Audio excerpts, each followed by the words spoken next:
Ladies and gentlemen, I'm sitting in my kitchen at the moment, having a cup of coffee, with a young singer-songwriter guitarist called Andy Van Garratt.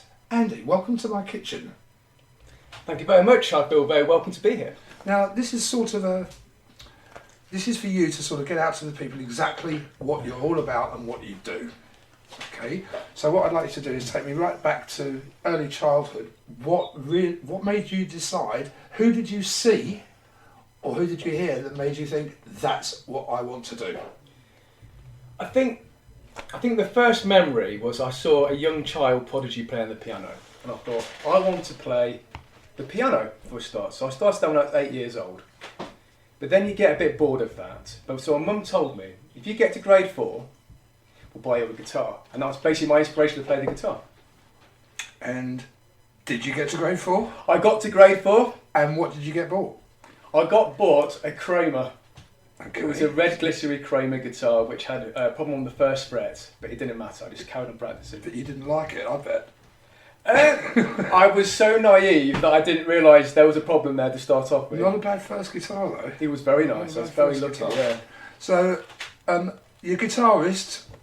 Who are your guitarist influences? Who do you look up to today? Well, Jimmy Page is definitely a big influence, still to this day. Somebody else called Bill Nelson was very influential on me. And his Red Noise.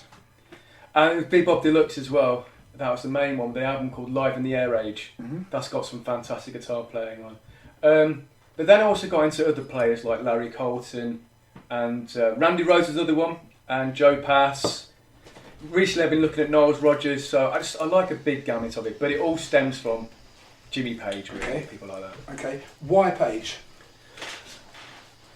I just thought, I saw a live recording, and it was doing the Stairway to Heaven solo, whatever it was, and I was very young at the time, but it just was so exciting. His playing for me is like he's always on the edge, and he sounds like he's having fun.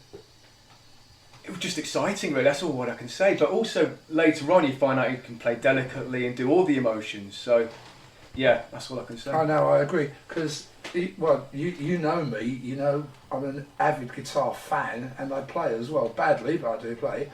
But Jimmy Page, one of my favourites without a doubt, but not one of the best in the world. No, not at all. You know, there's many out there that can wipe the carpet with him.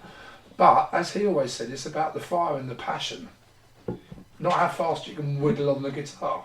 But there were times he could play amazingly. Yes, I know. But yeah, I know exactly what you're saying. But it's about that feel you still get, because it is exciting. He's on the edge. And Randy Rhoads is a bit like that as well, I thought. I think of Page as he might not have been the greatest lead soloist in the world, but the riffs, he can write the riffs.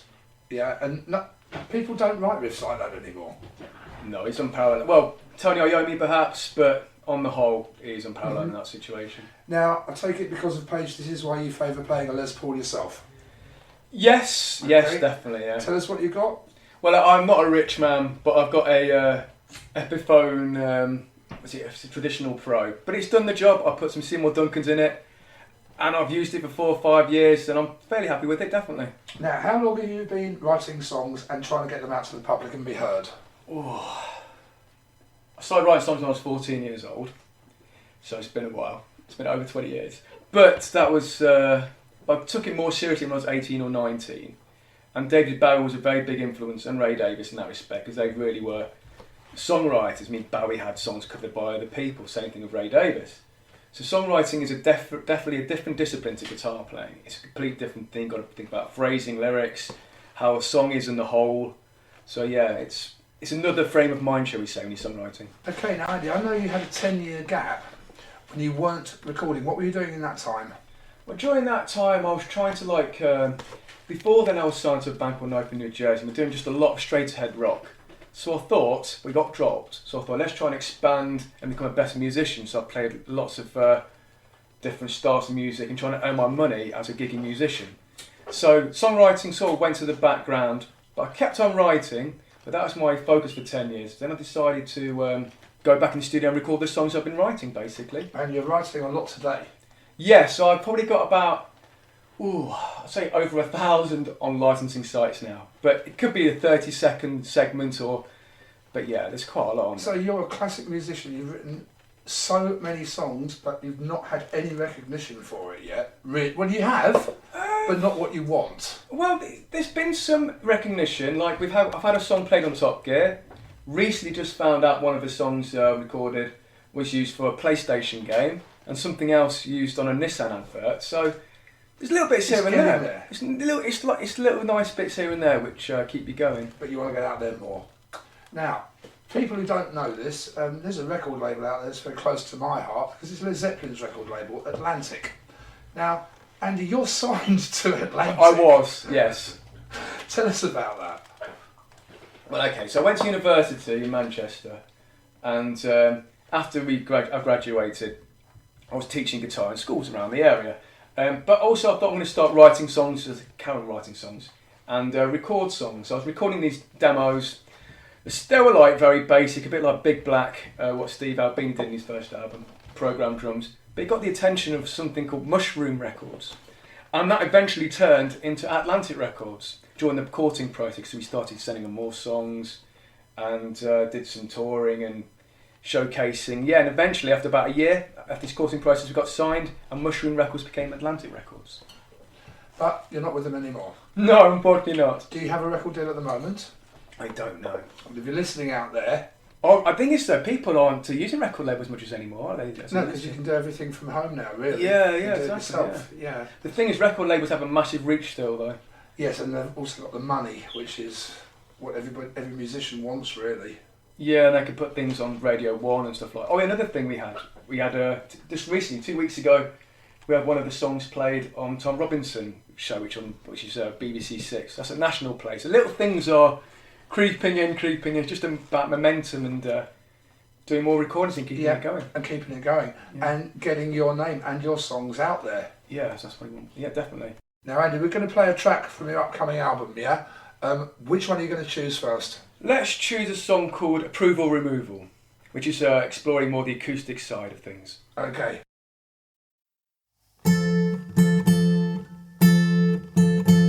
Pray could it be yours?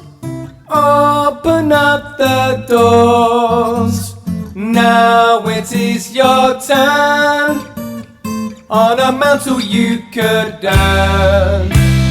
Lose the trophy gained. The future is ordained.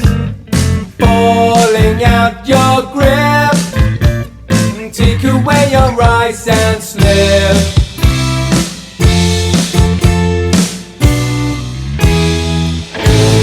Try to take a flight.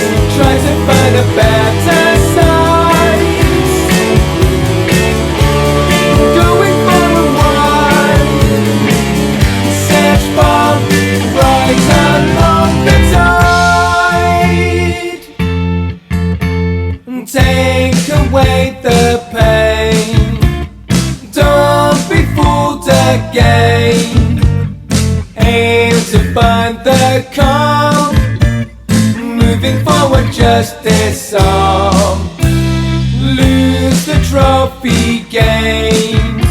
The future is ordained. Falling out your grip. Take away your eyes and slip.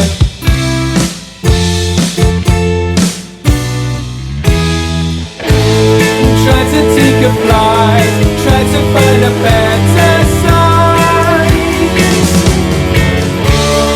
Going for a while.